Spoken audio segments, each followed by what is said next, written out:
Hey guys, it's Lauren again. So I know it's been a few months since I uploaded last. I apologize for that. There's been a lot going on.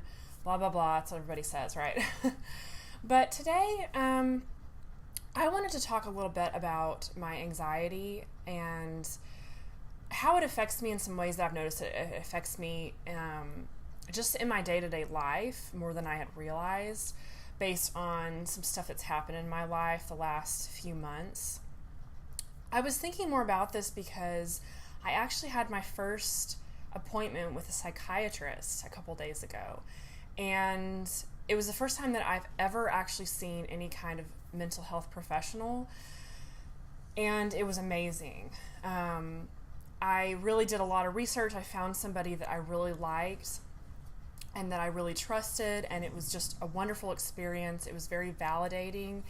And I learned some more about myself and just some other things about me. I actually was diagnosed with a couple things. I don't know if I'm going to talk about them right now. I think I'm going to leave that for another video maybe, at least part of it. But anyway, well, one of the things that we talked about was social anxiety and anxiety, and that's something that I've known, for a while that is what I'm dealing with and what I've dealt with a lot of my life, and I just didn't, realize that that's what was happening with me.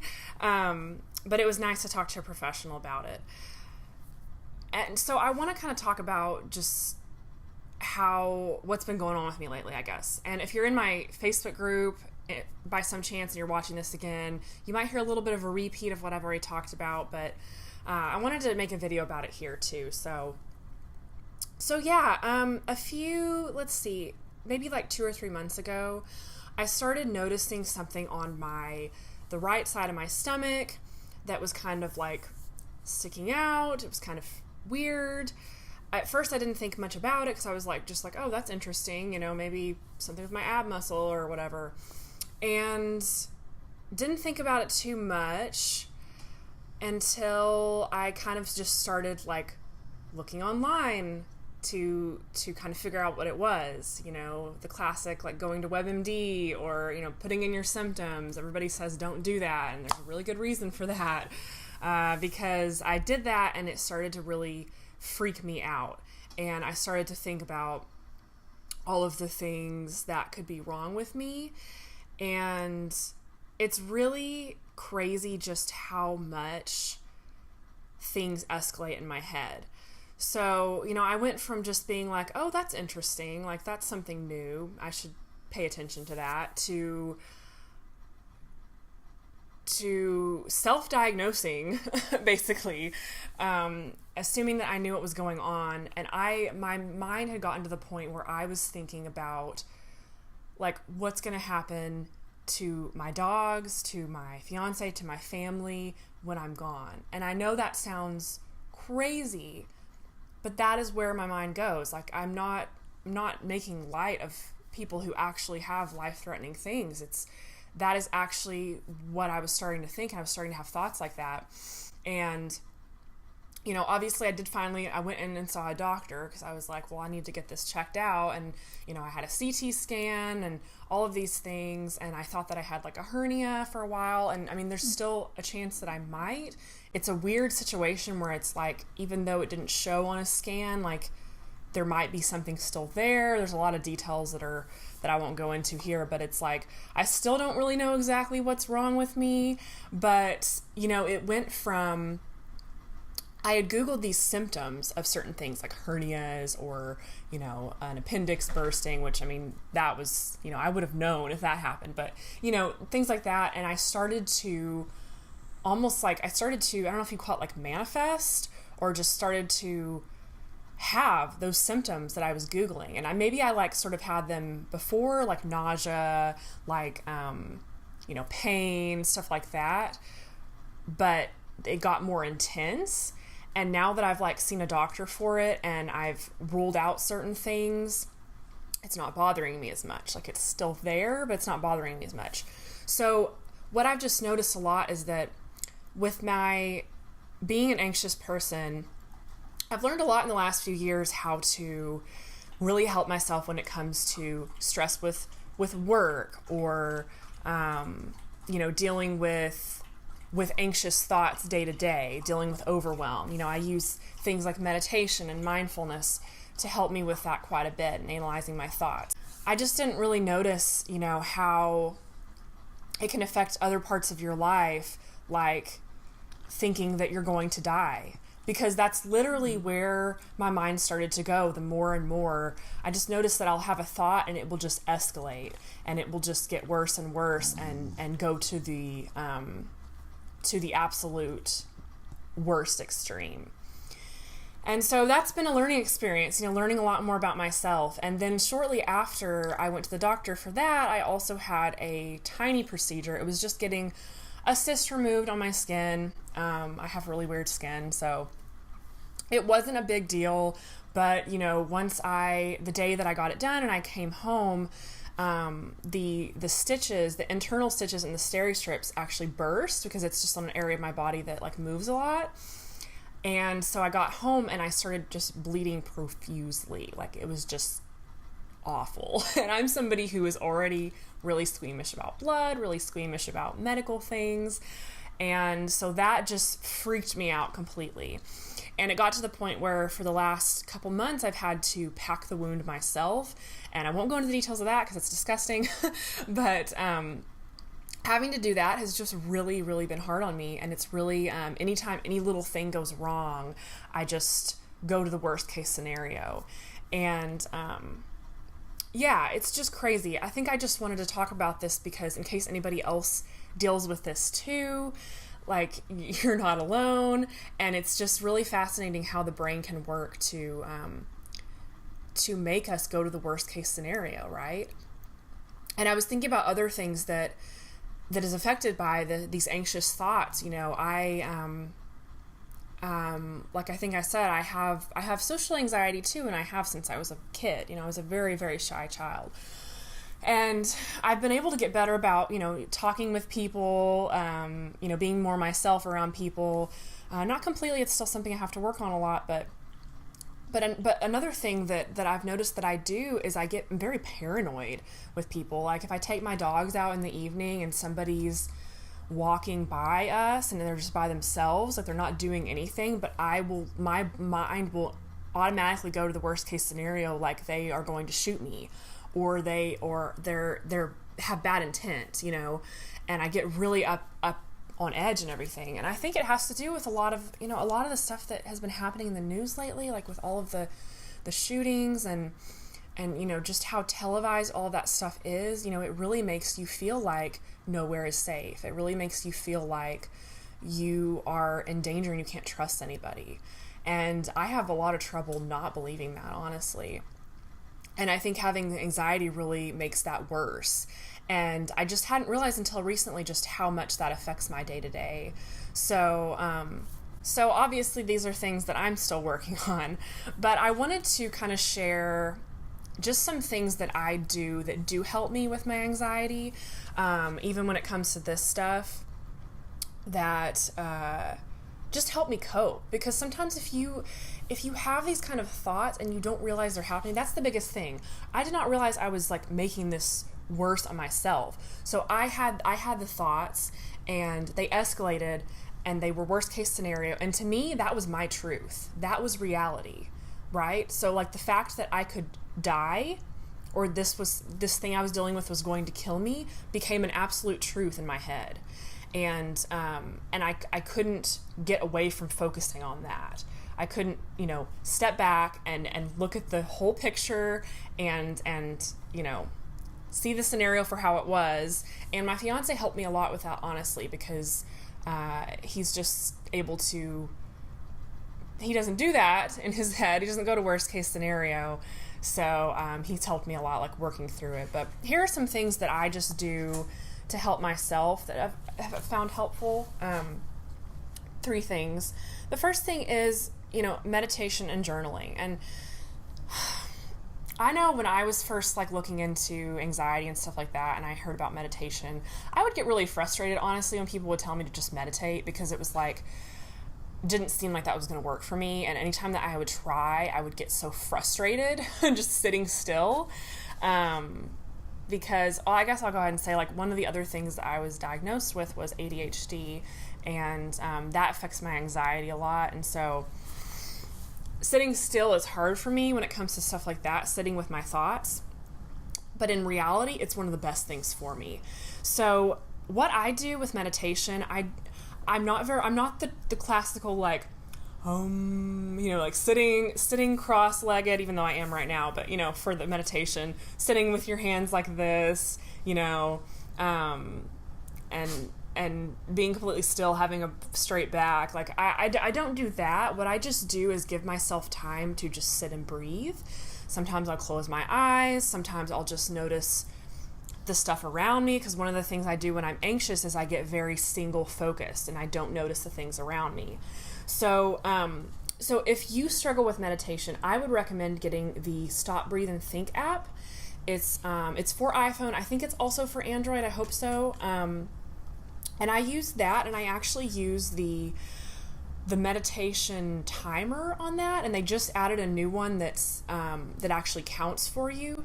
So you can either do an actual timer, or they have this one that will actually do count the breaths for you. So one thing that I love is 4-7-8 breathing. So you inhale for 4 counts, you hold your breath for 7 counts, and you exhale out of your mouth for 8 counts. Inhale through your nose. And they have a timer for that too. And you can just do that. Just start with 3 minutes. Literally, start with 3 minutes and just do that. And try to just focus on your breath. Don't get, if you can't do that, if it feels weird, just stick with it for 3 minutes. If you have to do 1 minute at a time, just do that, and you will be able to build up on it. Another breathing they'll do is just evenly inhaling and exhaling, or you inhale, hold, exhale, hold. And that's been really helpful for me, because sometimes with the guided meditations, I don't quite identify with them right, or if they tell you to breathe in and out through your nose the whole time,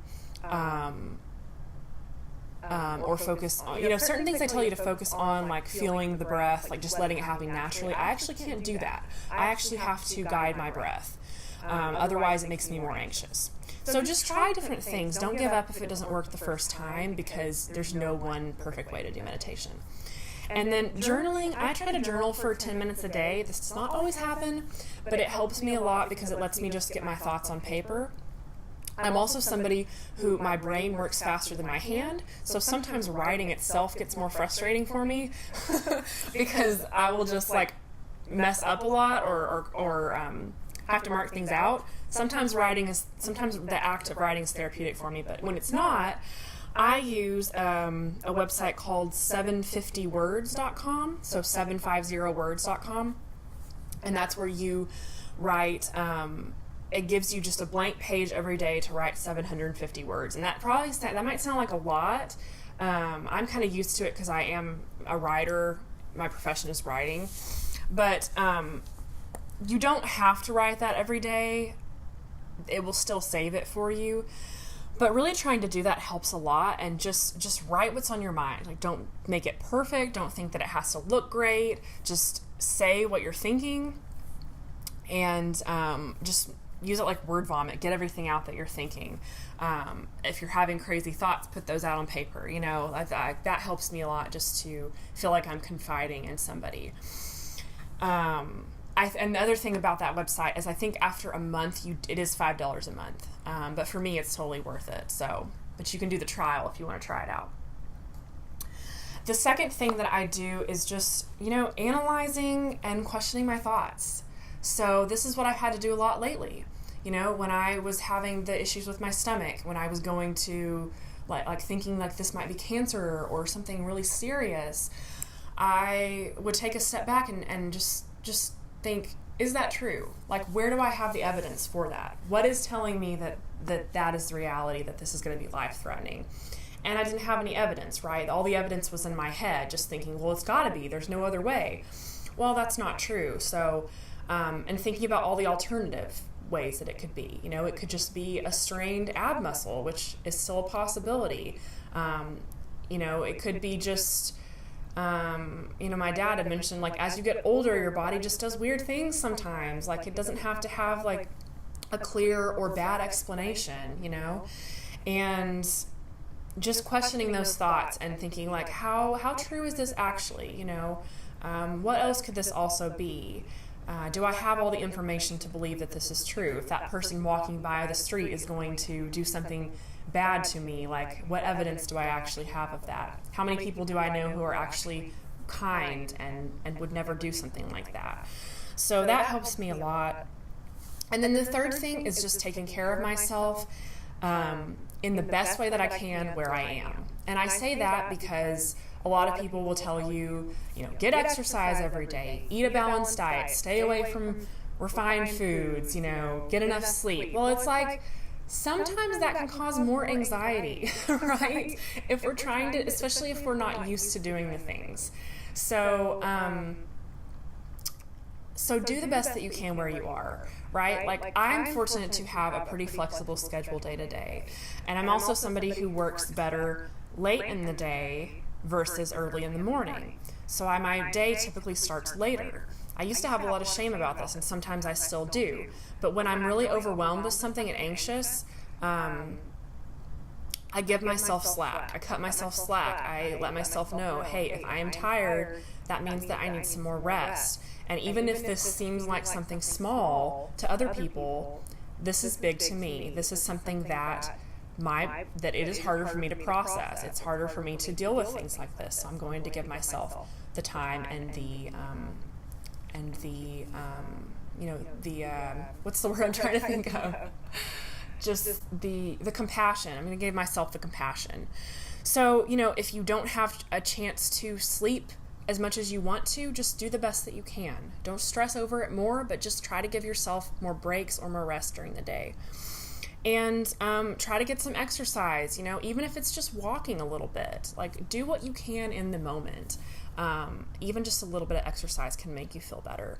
And then as far as eating, like eating a balanced diet, I say eating a balanced diet without shame. So if it's going to make you more anxious to cut out refined sugars, by the way, I don't recommend doing that. I'm all about the intuitive eating model of, giving yourself that moderation and giving yourself things when you want them, but just doing it mindfully. So that's the same thing I would say here. I would focus on things that you can add into your life versus what you would need to take out, because often when people, cut out sugar or caffeine or things like that, when they think that it's going to help them, it causes more stress. So focus on what you can add in. Can you add some more veggies to your meal? Can you drink some more water? Can you focus on drinking more water throughout the day? Can you find, maybe things that you like, find ways to still enjoy them but with added benefit, or just giving yourself the compassion of enjoying a treat when you want it, or whatever when you want it, and doing so mindfully and just paying attention to how it makes you feel. So those are the three things that I do. And then I would also add on to that, just giving yourself grace and compassion, realizing that maybe not everybody will understand what you're going through, but that's okay. People like me do, and a lot of people do. And some people deal with the same thing, but they maybe are not compassionate towards themselves or to other people. So they see it as an excuse when many of us are actually dealing with the same types of mental issues. So, and then also I would just say, if you have tried these things and they're still not working, or just in general, consider seeing a professional that you have heard good things about and you feel like you can trust, because I did that and I'm feeling a lot more supported, and it makes me want to consider doing counseling after I have my follow-up, because I think that I could really benefit from it, and it just really helped me feel validated in the way that I'm feeling. Having a professional sit there and be like, I understand what you're going through, or I know what this is. I've seen other people who have this, and this is how your brain works, and this is why, really helped me a lot. So that's all that I want to talk about with this. I know this video is pretty long. I'm not going to apologize for it, because this is just, I think this stuff is important.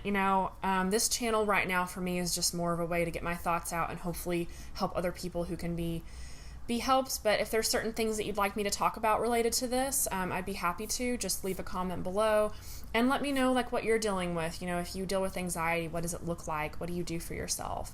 I would love to hear from you. But for now, I'm going to go, and I will talk to you later. I hope you have a wonderful day and take care of yourself, and we'll see you later. Bye.